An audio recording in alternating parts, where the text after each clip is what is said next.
Welcome to Unhinged and On-Call, where the pets are unpredictable, the clients are intense, and the stories are wilder than a Jack Russell on espresso. I'm Chelsea, your resident veterinarian with a front row seat to the chaos.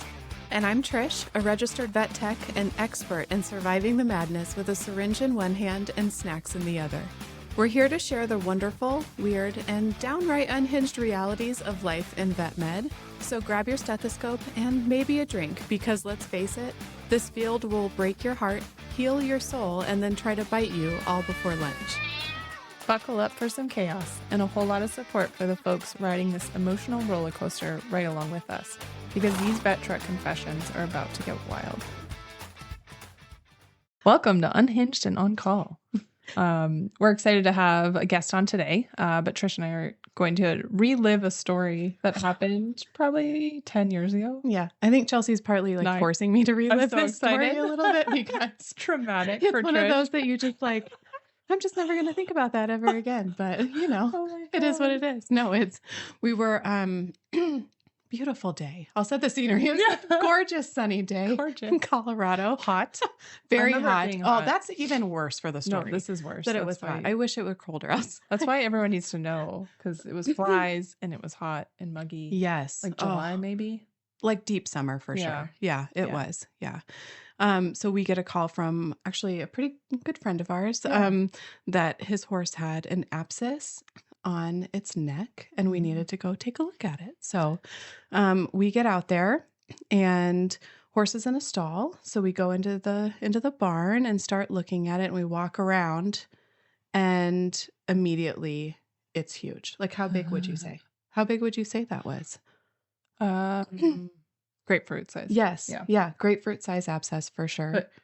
And then when we get into these sort of situations with an abscess in lymph nodes around the neck, we are usually ruling out strangles as kind of our top rule out, especially during dry, hot weather. Right. And so strangles is something, it's a strep bacteria, and it's something that spreads like wildfire between horses. And so then you end up with like a 60-day quarantine for the barn, and you have to do these nasopharyngeal washes, as we know now, but it's highly contagious. So then Trish and I, whoever you see after that, you've got to change clothes. You've got to be super like clean and think about biosecurity, because fomites, so buckets, literally equipment, anything that you touch, manure forks, things like that, are the most likely thing to transmit it. So then obviously even on that farm, he didn't have many horses, but on that farm we were probably okay. But bringing it along, you have to really think about like what you touch and what you do, and make sure that you clean up well after. Right. But the idea is that strangle is the name of it. The disease is because it can literally strangle them. If they have like both lymph nodes swollen, retropharyngeal, all that, it can actually internally swell and block their airways. And so the best palliative care once they get big and they haven't opened on their own is to lance them. So we basically like cut into them with a scalpel. You find a little soft spot and try to drain all that fluid. And then you can kind of, depending on different criteria, you can decide on antibiotic therapy or not, and see what, especially age. I don't remember how old this one was, but of course, strangles was like front of mind for me. Well, and I think that and maybe I don't think I was with you, maybe a different doctor, but we did have a larger barn. Oh yeah, where it was a worry, right? And it was a big and it ended barn. up being strangles. Yes, it was a huge deal. It was a huge deal. So we're kind of like treating this care extra cautiously. So I'm talking to the owner. He's a farrier, and so we're sitting there talking while Trish is starting to scrub and prep. And I'm on the opposite side of the horse. Yes, which I was, I'm kind of like rethinking back a little too, because when you're like, as a technician, when you're working and doctor is talking with the client elsewhere, you have to be very just aware of your own surroundings, just safety wise. Like anytime with horses, really, safety is always be the on the first same thing. side. Yeah, same side. I had a nervous horse that had something wrong and was obviously painful, right? Yeah. So you still have to leave an open way for you to be able to get out of a situation, right? So you have to be able to evacuate if you need to, one way or another. I didn't do that this day, but it's fine. It's okay. Sometimes we break the rules. Yeah, exactly. I was in the stall and Chelsea's talking with the owner on the other side. So the horse is to my right because the abscess is on retropharyngeal on the horse. So on the left side of this horse's neck, right? So right where the jaw basically meets the neckline, where they bend their neck up and down, that's where it is. So I am prepping and cleaning the area, and the horse is kind of dancing, a little nervous. And I finished cleaning for just a second. It seemed like everything was okay. The horse freaking scrunches his neck down and then rears up out of nowhere in the stall, like freaks out, right? And I'm like, whoa, and I'm okay, physically. Like he doesn't get you. He doesn't get you. me. No, It was not like malicious towards me. He was just scared and he just went up, right? Well, when he comes down, I realize what just fucking happened to me was that as he scrunched his neck back and went upwards, the freaking grapefruit-sized abscess opened on its own and exploded all fucking over me, you guys. All over me. All in my hair. It's on my face. It's on my body. It's on my legs. Like, I'm not joking. Like, you should, well, maybe don't eat like lunch or anything first, but go online and watch a lanced abscess. If you're not veterinary and you've never seen a giant one, they freaking pour out. It's so gross. It's so disgusting. It's so funny. So bad. And it smells so bad. It's the worst smell in the whole world. Anyways, it's all over me. And Chelsea doesn't realize that it happens because she can't see me, right? Because I'm on the other side of the horse. And they're outside the stall door. And Chelsea says something to me like, "Are you good? Like, you okay?" Like after he came down, because it's normal. Like, I'm fine. And I just looked at them and I peek over the side of the horse's neck from the other side of him. My eye, like Al from Home Improvement. Oh, yeah, Home Improvement. On the other side of the fence. That was me over the horse's neck. And I was like, it opened. And Chelsea just looks at me and she's like, she's all calm. Okay. Like, it does not match what normal people would do when they get an abscess exploding on them. Right. Is they would be freaking out and like wiping their face, do something. She's just like, it opened. All calm. It opened. I think the horse was so nervous, and then it just all happened so fast that I was like mildly in shock because it was frozen so much. I can't move. It opened. Oh my god. So then I think you came in and cleaned up. Over. You took over. I had the walk of shame. This is the veterinary walk of shame, right? Yes, like it is. It's a different walk of shame. This is the veterinary walk of shame. Smellier walk of shame. Head down low.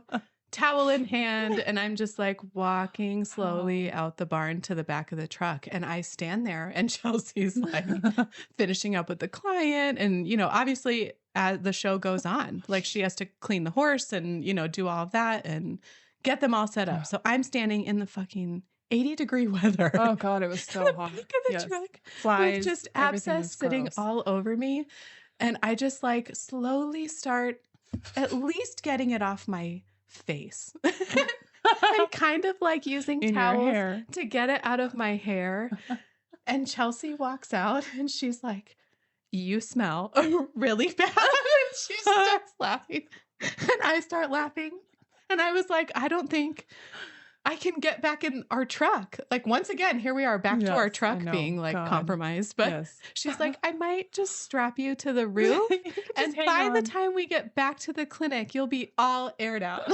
It'll be okay." But no, I really had to like strip all my clothes that day and change into scrubs and finish the day out. You can't smell that all Did day. I go home?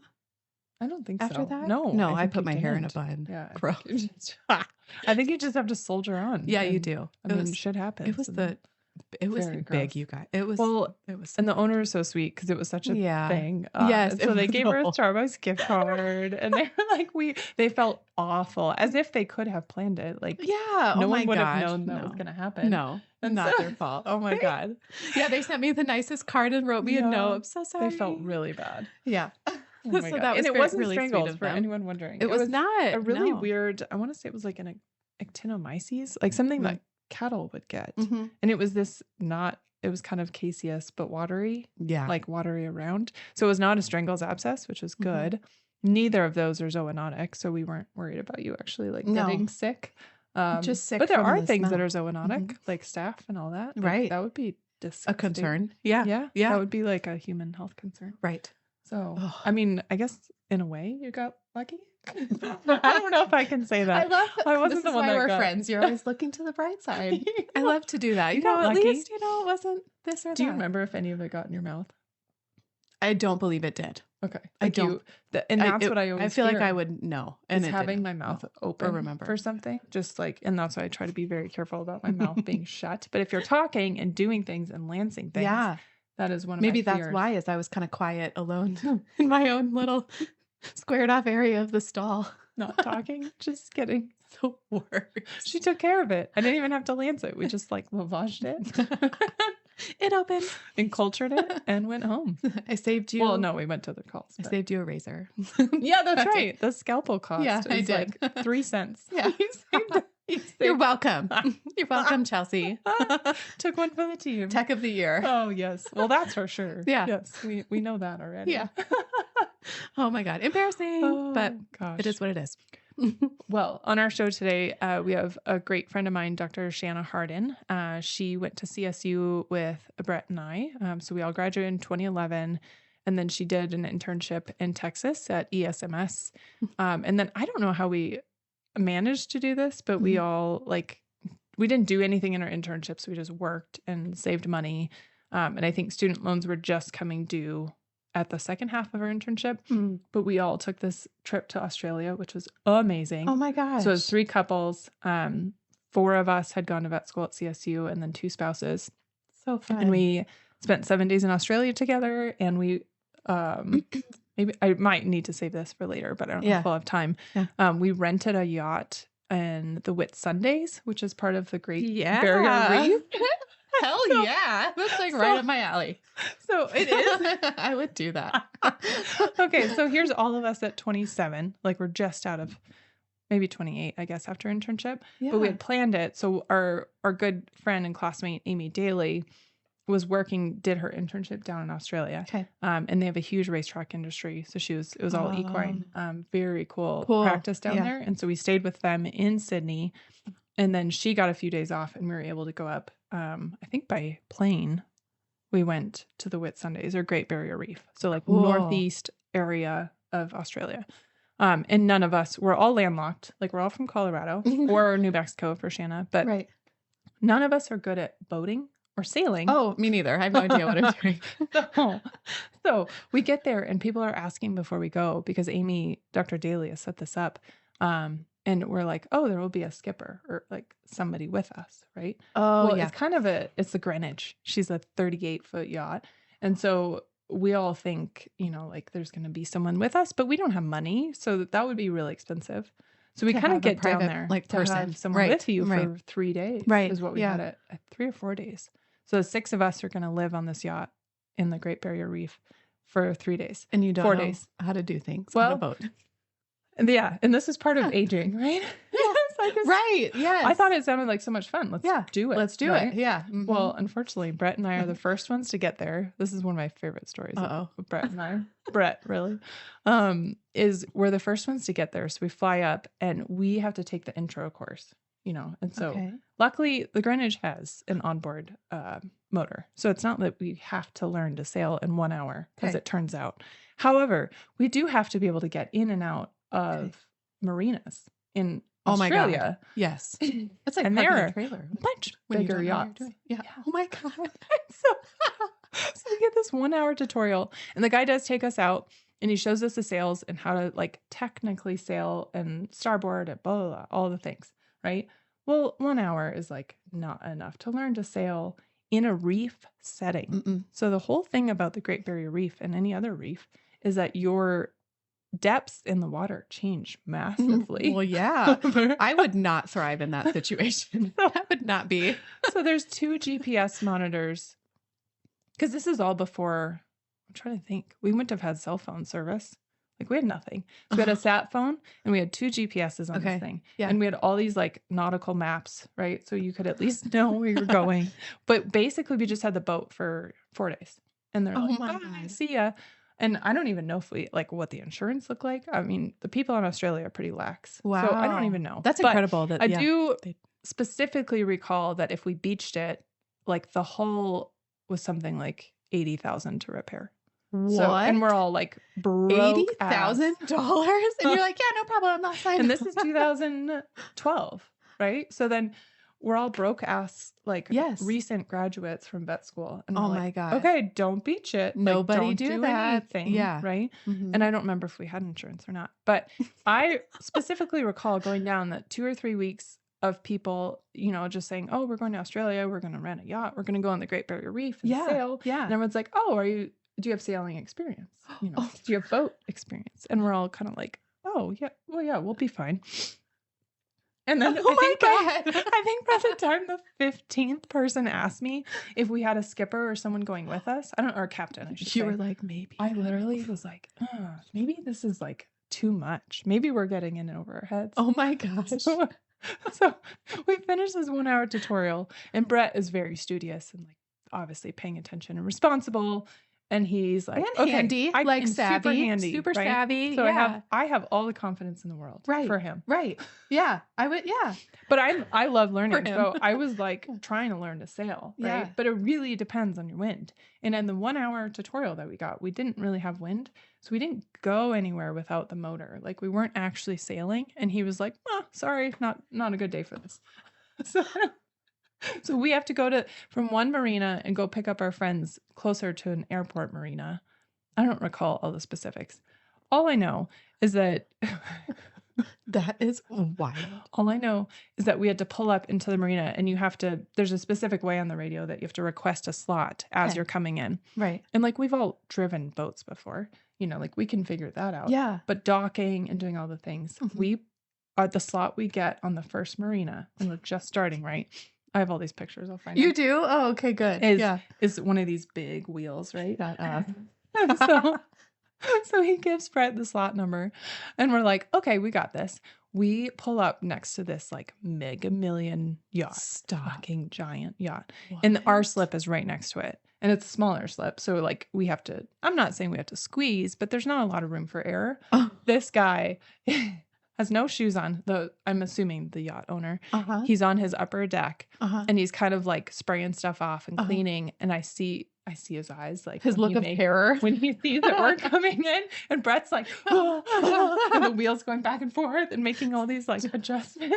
And this guy gets up and starts racing to the front of his yacht, which is like 100 feet.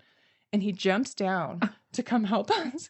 Because I think he sees like, oh God, these people are probably just they don't know what they're doing. Plow into me because he's making all these adjustments. You think your little yacht is $80,000 for something to happen like that? Like, I can't. His is probably millions. That's crazy. I've never been on a yacht. I mean, they're so expensive, like, to maintain and all that. Yeah. So then he thank God helps us, but it is like sheer panic on his face, and I will never forget how much Brett was like shitting himself. Doing all that.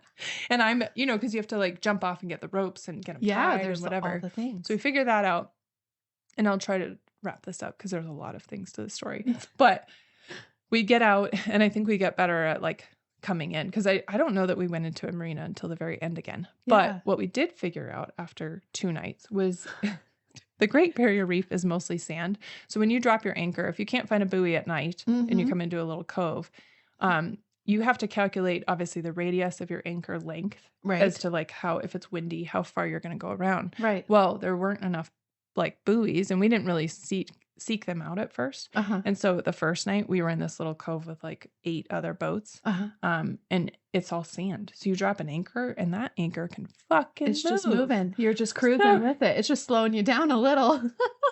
So this is how we figured out just that you have to be you have to set somebody to pay attention to the shoreline. Okay. There were 6 of us. All 6 of us were up all night checking, like going up top and being like, oh my God, all right. Because it was windy. And we're like, are we moving? Are we going to hit another boat? Like, you just while never we're slept? Sleeping? None of us slept. And so then after that, we had a designated person the next night, because we did have to anchor. 3rd and 4th nights, we went to buoys. And so because we were like exhausted. Oh like, my you can't God. sleep like that, right? Oh my God. But I will tell you, the snorkeling and like we went spearfishing and all that was incredible. Insane. Like I've dove in other places. All we had to do was snorkel. You didn't have to even have tanks. You didn't have to dive. So cool. It was incredible. Oh my God. But I think if I ever advise someone to do that again, I would say bring a professional. Good thing it wasn't me and you. Good thing it was it was so nutty. But once we had 6 people on board, we're like, okay, this is better. Like we have enough people to rotate and we're better as a team. Crazy. So anyways, that's a very long story to introduce Shanna, but but she'll be joining us shortly. So stay tuned, guys. This episode is brought to you by our friends at VetCS, your go-to for veterinarian developed CBD and wellness products for your pets and horses. Founded by veterinary professionals, VetCS offers science-backed formulas made with premium hemp extracts to support calm behavior, joint health, and overall wellness, whether you're in the clinic or out at the barn. VetCS is all about helping animals live better naturally. Want to see what they're all about? Head over to vetcs.com to explore their full line of CBD products. My name is Shanna LaCount. I graduated veterinary school from Colorado State University in 2011. I was classmates with Chelsea. After graduation, I went to an internship at Equine Sports Medicine and Surgery in Weatherford, Texas. Worked there for the year and then moved back to New Mexico. My husband was in New Mexico. We got married during my internship. He was in New Mexico already. And then I also had a deal that helped pay for veterinary school, that I had to come back to New Mexico to work for several years in a row. And then, so I came back to New Mexico, started my own ambulatory large animal practice. And then because we live in the middle of nowhere and people don't like to pay for veterinary care or what they're used to, you can't get the prices here are a little different. And so I also worked 40 hours a week at a small animal clinic in Lubbock, Texas, which is about 90 miles away from where we live. And so we did that for a long time, too long. And then I got a job at the junior college where we live. And I've been here for about 10 years. And so I still have my ambulatory business, but primarily do curriculum and class design and program management for equine animal science and farm and ranch management. And I help with the rodeo team that we, have horses on site. Next year, we'll probably have 120 to 140 horses on site on campus. I didn't know it was that many. So, goodness. Yeah. That's cool. Yeah. I mean, we'll have about 50 kids on the rodeo team alone. Okay. And if those kids bring 2 to 4 horses apiece, it adds up. So, wow. Yeah. It's impressive because, vet school didn't, this is the cool thing about a DVM, right? Is you can take it in so many directions. Like Dr. Parrott, our classmate, also is teaching. Yeah. And like you didn't learn curriculum management or class, like anything like that. So it's really cool because. No, I had to learn all of that on the fly. But you have the skill set to do it, and which is cool. Well, and I've had to, my boss has been a tremendous asset in that because she is a lifelong educator and I am not. And so she's really helped a lot with the program design. And she's like, their curriculum. She just helps me put it in a row. And now once we've done several of those, now it's easy. That's cool. You just always have to be one step ahead of the kid you're teaching. Yeah. And luckily for me, I teach at a junior college, so it's relatively easy. What are your class sizes? We float, so we have some face-to-face and online mix, and we also have some horsemanship and colt starting classes. And so though we float between, like the colt starting class, we kind of max it at 5 students because that's wild. 5 students with 2-year-olds is enough. That's plenty. That's enough. Like, it's enough going on. And we'll probably get to where we have more than that, but we're really picky about who we let in the colt starting classes, especially. We do not I just want to learn how to ride. So I want to start with a young horse. No, not here. You can do that. You can do whatever you want. at your house. On your own time. Yeah. Exactly. On your own time. Ideally, do not tie yourself in with my program. Yeah. But then in the face-to-face classes, we float probably between 20 and 30 Oh, students. Wow. So it's a small school. Total enrollment is between probably about 1,600 total. It's a pretty small school. So that's a good thing now. Because I know from just talking to you and friendship and all that is that you really get to know the kids on your rodeo team and managing all that. And she helps them so much. And like just as a good role model, I think for it's sure. so cool because they get a lot of time with her, time with you, I guess. That's so cool. How I'd say it. Oh yeah, they do. We get a lot of time. I think that's a blessing and a curse, really, because they probably would like that if I didn't know all the things that I know. Because they're always like, well, you didn't say anything. I'm like, I know everything. But if it gets back to me and it's a problem, then I'm going to handle it and you're not going to be very happy about that. But until then, like you're 18, you get to go do whatever silly, dumb things you think is best and you go on and do it. And your mom has to take that up with you and not me. There's consequences. So, right. Yeah. Oh, it's my favorite thing to say is I have two things is, well, if it's not the consequences of our own actions. And I could be meaner is the other one. I could be meaner is great. Yeah. Well, could you? Could you be meaner? Oh, absolutely. I love it. I could be way meaner. Way meaner than I am now. Try me. Yeah. See what you get. You don't know me. you don't want to find out. No, they really don't. I think it's good. I think they really need somebody. There's a lot of youth today that doesn't have good, I guess like they just don't get boundaries, and they need like a professional person to give them boundaries. Yeah. We get great kids. Luckily, especially with the rodeo industry, the values are still somewhere in there, right? They're good people. They are respectful. Young adults, they are, for the most part, take care of their business. They take care of horses and they do the things that they're supposed to do. Now, they do get a little one-track mind with, if I hear every single week, what time are we getting done today? Because I got to go rope. I'm like, well, the college part of college rodeo means you have to go to class. There's class. Yeah. So you'll rodeo later. Your parents are paying for you to go to class.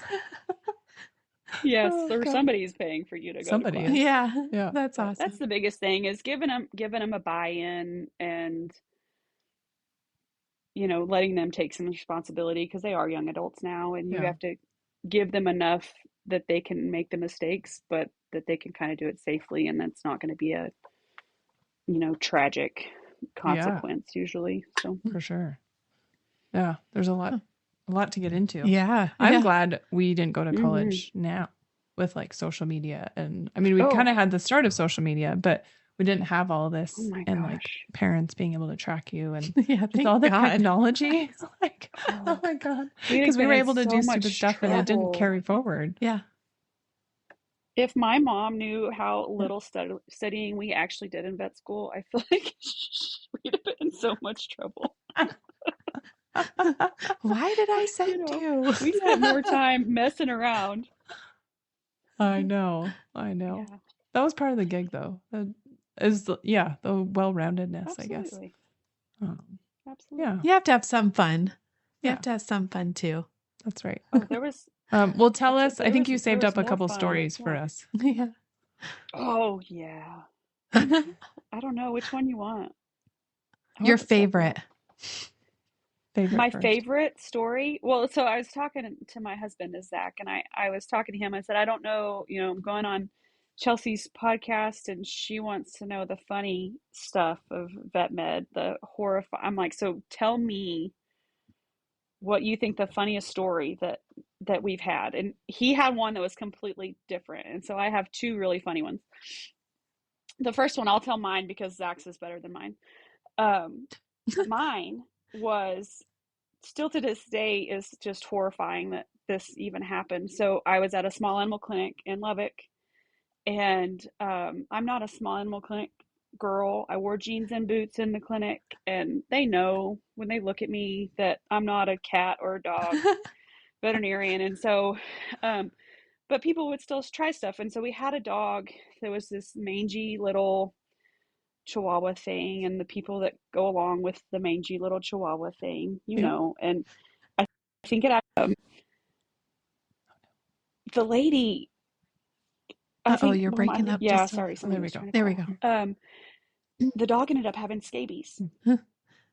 And yeah, and so I didn't want to be in there. I wanted to go, burn my clothes and shower. And then, so these people, and there was a boyfriend and a girlfriend. They're probably in their 20s or 30s. And then the mother of the young lady. And so they start talking. I start talking about how it's, really important that this dog get treated because this is now a zoonotic disease and that they can get lesions and da da da da da. And if you have any concerns, you need to go talk to your primary care provider. You know where it's going. I can see Chelsea's face. And so these people were like, well, the dog sleeps in our bed. And I'm like, okay. And you see the freight train coming. Like, I could see the light and I could see it coming, and there was nothing you could do to stop it.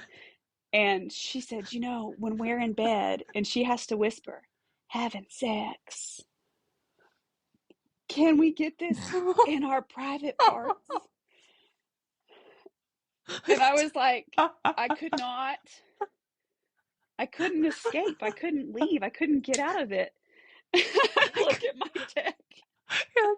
I would do anything to get out of this tiny ass room right now. I love it. Never going in another small animal clinic the rest of my life. I'm done. This is it. I'm done. And so, it was horrible. And I said, with every ounce of me, just trying to lock it up. Like, you need to go talk to your doctor if you have any concerns, because I am an animal doctor, not a people doctor. Yeah. And right. Please don't tell me. I don't want to talk to you about any of that. Well, then the grandma's like, or the mom, like, well, I have this spot on my back, and I'm like, nope. Don't turn around. Don't lift your shirt up. I am not the one. I am not the one to talk to about this today. Make it go away. It was awful. Yeah. Oh my God. No, I didn't. And I think I called my boss right after that room, and I said, okay, I have to quit now. And she's just laughing. And I said, it's not funny. I don't do this. I'm a horse person. Horse people don't act this way. You guys you call them crazy. No, they all don't. You want. But listen, all crazy people have pets.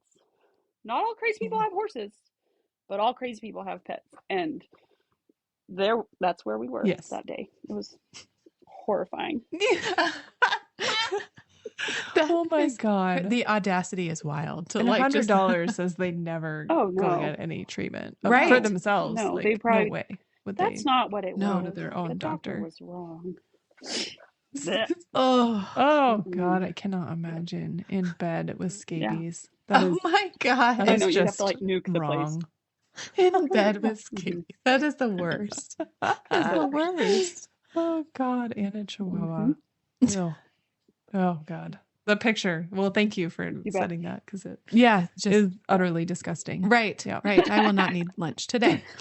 My appetite went away. And I have a pretty good stomach also, and that's rattling in a little bit. Yeah. Then the best story, and this is a different deal. So it's the best. It's the best. And thinking back on it, my husband is still scarred from it. And so when when I first started practicing equine medicine here, there's a lot of people who, you guys know this, that can't handle their horses, or emotionally, when you're getting in yourself in a situation, you just need some help sometimes. And so we were going to put down an old horse, and the way I euthanize one, I lay them down, sedam with xylazine, lay them down with ketamine. It's just a little bit cleaner in my hands, and usually I'm by myself, so I can kind of control the way they fall a little bit better. And so this day I just happened to take Zach with me, and so we go out, and it's this older lady, this ancient old horse. She's crying, boo-hooing. It's the whole thing. The horse had to be 30 something, and so it happens. We put the horse down, no big deal. And I've also gotten myself in this really bad habit where I'm usually the only one there with the backhoe guy.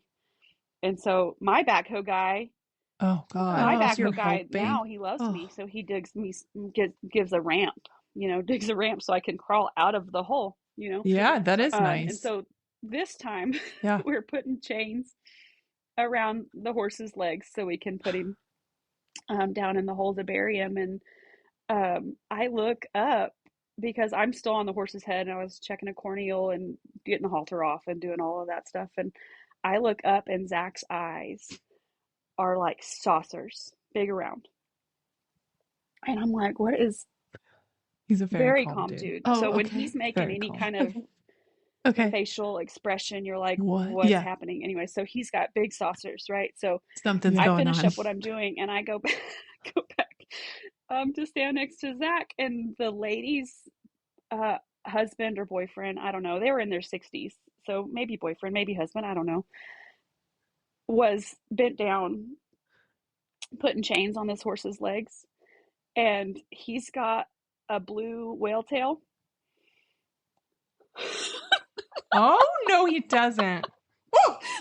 What? A turquoise glittery blue G-string man wearing a thong hanging out of his Wranglers. Yeah, you're right. It's a G-string in men. My faux pas. Oh my God. And Zach's face hanging out of his Wranglers. We knew the guy. We knew the guy from town. Like, we live in a tiny little town, and so you know the guy. No. Yes. No, you don't. Oh, see, this is the worst about rural practice. Oh man, you have to look him in like with a straight face. Got to see him. And this is a scenario where you can't really you can't laugh or anything because then you're the psychotic veterinarian. Yes, zero reaction. Mm-hmm. Right. Yeah. It was.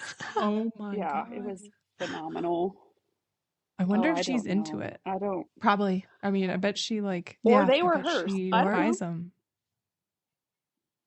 That was where. Yeah, I was gonna say maybe they were borrowed. Not like lacy, right? A little sparkly. Blue. Not. Oh, see, not maybe navy, he's into not it. Not no, navy. he is. Navy. No, Stripper, pretty blue. Yeah. Okay. Mm-hmm. Whoa, pretty blue. You know? Oh, maybe it's his thing. Yeah, maybe. Okay, how many times have you seen this man since then? He used to work at the fairgrounds, so I do the fair and rodeo vet every year. Oh so a couple. Oh my God. Hey yo. Can you get him a belt? No. Or suspenders? Suspenders would be better. Yeah, suspenders are. I think really if somebody effective. else is going to get to experience that, I kind of want to let them. I feel like that's like you got to share that with people. Now that you say that, it's like that's another part of equine vet med is how many freaking butt cracks you see. And you have to act like it's normal. Yeah, you just have to exist in the moment. You just have to be like, here I am. I don't know. During my internship, when we saw butt cracks, we'd squirt you have alcohol in a squirter bottle or ultrasound gel or something right down there. And then ultrasound gel is awesome. Get an ice cube. Yes. That's what Brett did in Idaho. They got to do that too. I was in you like Blue Blood Central and you don't fuck around like that. But you wear a belt. You wear a belt. But in Wisconsin, we would have techs all the time that'd be scrubbing joints for me. And like you feel it when that's happening. And it was one of those things where I was like a junior associate. I'm not going to say anything, but like clients see it too. And you look down and you're like, oh, okay. Like, you know what? Inches of crack. And you're like, it is on the person to be proactive. Okay. But they wouldn't. I was scrubbing for you on the regular and I would you wear a long t-shirt, you layer, tuck that shit in, have a belt. Like, and you can feel if it's happening and then you adjust, right? If you have stand to. up. Okay. Come on, guys. Together we can make this And you can bit. feel it. Oh my God. You can Less feel butt that. cracky. But males, I don't. Yeah, dudes. I haven't seen this. And the Wranglers. You got to combine it with the Wranglers. And Wranglers, you're right. And the Wranglers makes it better. That's just amazing. that is amazing. Yeah, Zach still scarred. It's been like 10 years, honest to God. Zach. Who knows if those people are even still alive? Oh my God. Yeah, but you can't get that out of your mind. Yeah. I mean, that's like a and that's the burned into your retinas. That's a transformative experience. He goes, "Oh, the G-string. That's the winner of all." The G-string. That's the one. But if it was any other appointment, you would probably be able to laugh, but you can't on euthanasia. No, not when there's like the snot and the drool crying and everybody's trying to be serious. Yeah. Everyone's serious. They're sad. You can't even crack a smile. Oh my Lord. Well, that is amazing. See, it's fun. It's fun to be in practice. Yeah. I mean, part of the show is just supporting vet med and all the crazy shit that happens, but also it kind of makes it funny. You have to find the fun and the funny and the, like, you have to be able to laugh at the crazy or eat you alive, you know?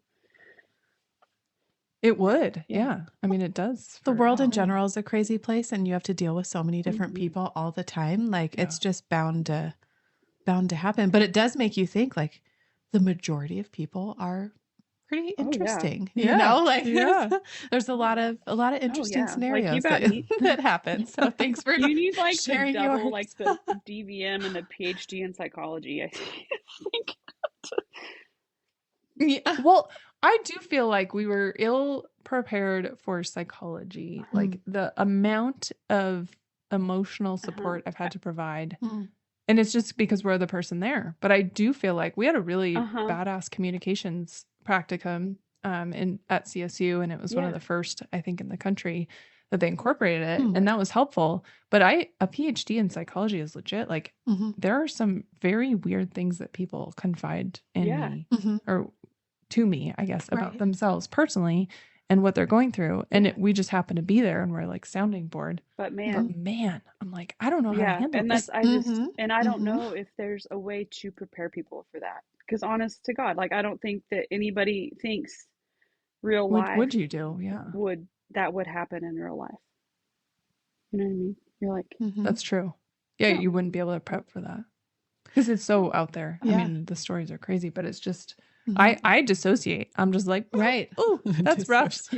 Drive away. And I'm like, okay, next well, that sucked. What's going to happen next? I do a lot of phone, I do a lot of phone consultations with clients. So I majority of my interactions are consultation based over the phone with people. And I find it's more like from my perspective, not in-person stuff, just over the phone, that it's more, they're just like looking for someone to talk to. So I give them the platform as long as I can, you know what I mean? And I am like a little bit of a bleeding heart for certain things and people and all of that. So I will like sit there for a little while and then I gradually try to bring it back. You're nicer than me. What's like, so now we're coming back to your dog. Movie, the Cry on the Inside Like a Winner. You know, that's kind of where I'm at. Like, I don't have time for your crap right now. Cry on the Inside Like a Winner. I'm gonna go do something. It was wild. I know. Well, and it's the same all across every industry too. I think it's just interacting with people in general. Because before I was in vet med, I waited tables for 12 years, you know, and so I was constant. It was fast turnover of interactions with people, and I still was getting you had regulars, and so they would like they would come to you, right? They would want her table, and they would request you, and then they come back and they sit, you were and nice you know they're telling you all this crazy shit. So it is weird. Yeah, it's very interesting. Very interesting. Oh God. Yeah, you almost can't teach that. I feel like it's something that That's probably true. It's exposure and repetition that you get better with it. I think. I mean, I don't know. Yeah, probably. That would make sense. If you're not a PhD in psychology, if you don't have time to do that. No, I can't. Yeah. I cannot do it. Well, special shout out to Zach for taking the girls today. They're swimming. Right? They're swimming. And then is that what they're doing? Who knows what else they're going to get into, you know, because they're summertime. Summertime. Full mom mode. Yeah. That's exciting. But Zach is full-time, isn't he? Yeah, he's Normally? getting to escape. Okay. So you're doing the I'm mom doing thing mom all summer. and he's like, well, I'm going to go to work. Good. I'm like, yeah, you sorry sucker. Well, good luck to you surviving the summer. I know you'll do great. But I wouldn't be able to personally. They keep me laughing. Yeah. That's for sure. Yeah. It's. Yeah. Yeah. Hashtag never you bored. haven't That's met the theme Hayes. today. Yeah. I think we're just. Oh. Uh-oh. Nobody's ever bored when Hayes is there. No. What is that? There's a meme about she'll either turn out to be the CEO or like the gang leader in a high security prison. Like, yeah. Either way, badass. Right now, let's go. I think the second, Zach said the other day that we're saving for tuition for one kid and bail money for the other. So. Oh my Lord. Is it 529? Can you pull a 529 out for bail money? I'm not joking. Is that a real thing? That's a solid mom for planning ahead for either scenario. Like you got her back either way, from an outlaw, from an old Texas outlaw. Yeah. Heck John yeah. Wesley Let's Hardin go. I came love up, that. Yeah. And he was No like, way. I meant several. How many generations back? Way back when. But like, kin to John Wesley Hardin. And every time Hayes is on a Hayes roll, Zach's like, man, there's a lot of John Wesley in there. I love that. He even called her J-Dub. Amazing. I am going to look that up. J-Dub. J-Dub. That's the best. Man. The bloodline's coming out. Yeah, the Hardin run stick in there. It's in the lines. Wow. Mm-hmm. I didn't know that. Very Your parents cool. seem so innocent. They got none of it. Yeah, I don't know. I've met your My parents. They seem really, really like upstanding people. Yeah. But they'll closet cut you, I think. Yeah. That's me. I'm like, I'm the nicest person. Until I'm not. I could be meaner. If I need to. That's true. Yeah. Yeah. I could be meaner. There it is. I think that's the summary of this. I could be meaner. I could be meaner. I tell that every day. Like, especially when I catch him cheating, like, I could be meaner. Would you like an opportunity to make the right decision? Or do you want me to be the mean one and kick you out of school? I could be meaner. You bet. Yeah, because you can do that, right? Do you have the authority? I mean, so yeah. for my program, we have scholarships, and a lot of these kids are like, we're paying for them to come here, and my professors and I have control over our scholarship money, and we can pull money whenever we want, and if they don't have the money to pay for their own school, then essentially, that can happen. Yeah. Consequences of your own actions. There we are. Well. I like that. Yeah. Yep. Mine don't like it when I say Me that. too. Like, Mom, you're being mean. Yeah, I bet not. They know they know what's coming. Yeah. I could be meaner. If Unhinged and On-Call makes a t-shirt that says I could be meaner, we'll send you one. Right. Yeah. It's so funny. My kids, I talk about my college kids. And then we'll go, we have a lot of Canadians, so we do like Canadian Thanksgiving for them and have like a family barbecue or whatever. And so they'll come and they'll talk to my kids and to my daughters, and both of my daughters will look them in the face and they're like, I'm not going to listen to a single thing you says. My mom told me how dumb you guys are. Oh my God. Like, slow. Stop. Please stop. Not to their faces. Those are the things that remain in our head. Yeah. Yeah. You don't say that out loud. Said, you didn't make very good choices, so I'm not going to listen to you. Like, I would love to see the students' faces. Yeah, they know. Just be a fly on the wall. Yeah, I'm sure they know. Yeah. It's like a conscious decision you make. Yeah. Right. You know what you're doing. I told one kid that, like, I yelled at him for not wearing a helmet bull riding. And oh my Lord. I said, come on. Just because, like, if you're going to be dumb, you better be tough. And just because you're tough doesn't mean you have to be dumb. Like, I don't want to, I said, I don't want to have to send you crowns for a wedding present. Would you please put your helmet on your noggin. Yeah. Do you enjoy your skull? Yeah. Protecting your brain. Do you like being your able to spell your name? Okay. Because it's a short one, but right. it's going to fall out if you keep hitting it. Oh my gosh, or walk. You know, yeah. Anything like that. True. God, bull riding without a helmet. It's not. Yeah. That's wild. It's wild. Wow. I don't know. Well, good thing they have you. I'm glad they're a good role model. Yeah. I don't know about all that. You got it. Well, cool. Well, thank you for your time today. We really appreciate you coming on. Yeah, it was fun. We love your stories. Let me know. We'll find more. Thanks for tuning in, and make sure you subscribe so you get all the latest updates. Unhinged and On-Call isn't just a podcast. It's a lifeline for every veterinary professional barely holding it together with vet wrap and caffeine. Somewhere out there, another tech, vet, or assistant is deep in the same chaos, dodging poop, managing meltdowns, and wondering if they're the only one unraveling. You're not. Whether you're laughing, crying, or rage cleaning your truck, you've got a whole tribe behind you. You're unhinged, but never alone.